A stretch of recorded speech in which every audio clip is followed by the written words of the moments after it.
Bunda Korla ngaku disebut mirip Amanda Manopo usai oplas, tuai komentar. Beberapa bulan sudah berlalu pasca Bunda Korla menjalani prosedur operasi plastik. Kini efek samping berupa memar maupun bekas luka pasca operasi sudah seluruhnya hilang.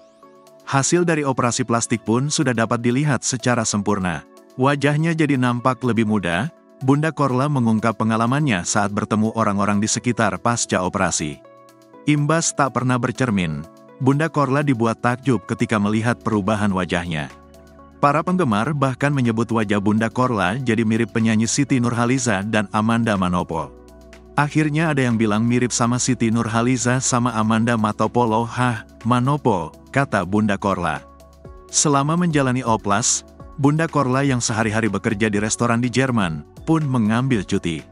Setelah selesai masa pemulihan, Bunda Korla pun kembali pada rutinitasnya di Jerman. Perubahan Bunda Korla usai oplas pun bikin bosnya melongo memperhatikan wajah sang artis. Bunda Korla mengaku puas dengan hasil oplas yang dijalaninya.